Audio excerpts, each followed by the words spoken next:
po, mayroon lang po kaming ibang mga questions na gustong tanungin about sa flip top. Saan po ba at kailan nag-start yung flip top?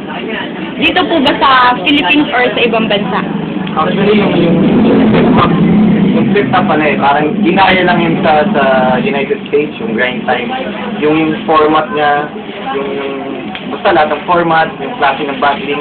Pero, yung battle, ginagawa niya matagal na. Pero, doon pa rin talaga yung nag-originate sa United States.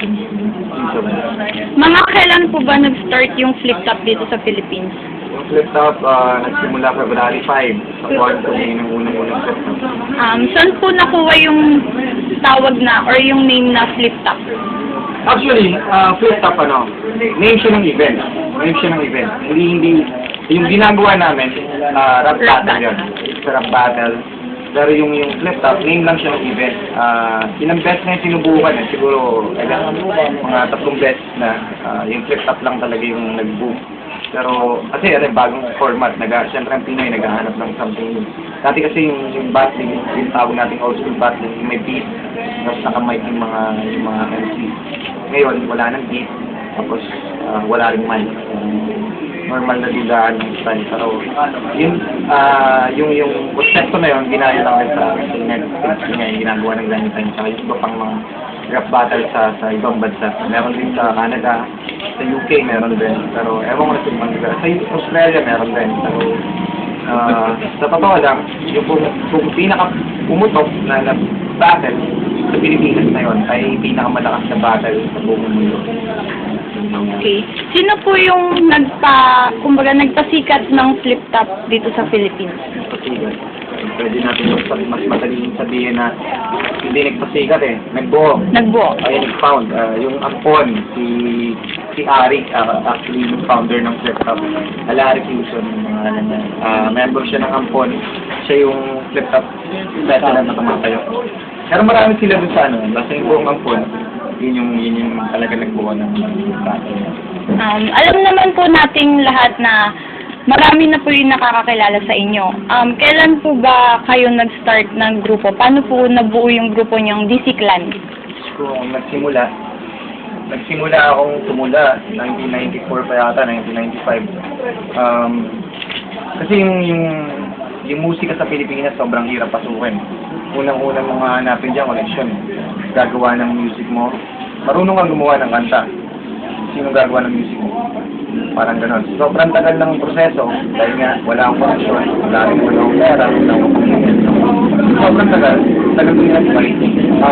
Siguro yung basic lang, same process din yan Yung mga bataan, nakapwa ko, na gusto rin nilang pupasukin yung mundo ng musika kaso wala silang So, ang gagawin namin, same thinking kami, magsama-sama kami para mas malakas.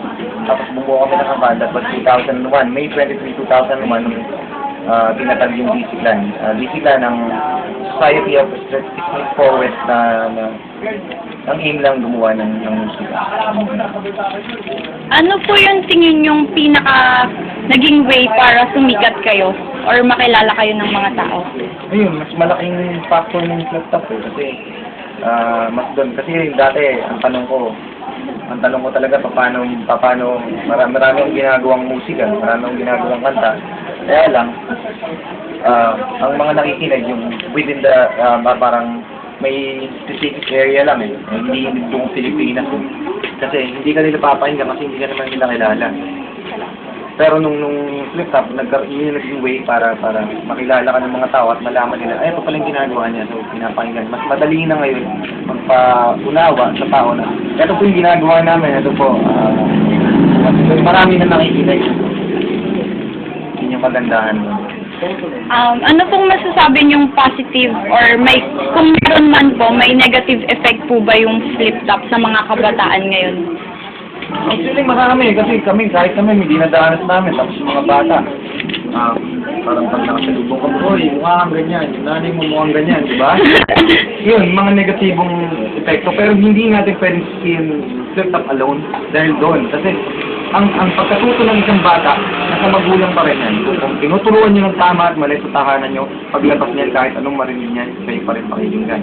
Pag alam nila tama at mali, kahit anong makita nila, anong marinig, pag uwi nila sa bahay nila, kung hindi man nila naiintindihan yung mga bagay na nakita nila o napanood, tatanong nila sa magulang nila okay ba to? Ganito kasi. Siyempre, kung tama yung pagpapalaki mo sa mga anak mo, hindi magkakaganon. Kaya hindi pwedeng ipihin sa ginagawa namin, sa flip top, sabihin na negatibong epekto sa kabataan. Hindi. Actually, sa madaling, kumbaga, sumatotal. Kung isusumatotal mo yung epekto, mas maganda pa kasi mas nahahasa yung utak ng mga bata na gumamit ng Tagalog sa makasining na pamamaraan. Kasi nakarime yan. Hindi basta-basta gumawa ng art yan. So, mas bumubukas ang kaisipan nila na ganito na pala. Dapat pala kung gusto ko to, kailangan alam ko to, kailangan kaya ko to. Pero yung negatibo, parang ayoko maniwala ng negatibo. Matagal na tayo negatibo sa lipunan natin. Message po para sa mga kabataan ngayon or parang wala pa ako sa estado na gano'n para magmensahe sa kanila, pero dahil gusto nyo, message ko lang mag-aral kayo mabuti. Kung may pinapangarap yung isang bagay, hindi ang mananatiling pangarap kung haakbangan nyo. Gawan nyo siya ang hakbang at mararating yun kahit anong mangyari. Kasi yung pagsubok na daraanan sa buhay habang naglalakbay ka, talagang dadanasin mo yan para mas maging mabuti ang tao at mas lumakas ka. Kasi kung mahina ka, mamamatay ka. thank you po. Salamat.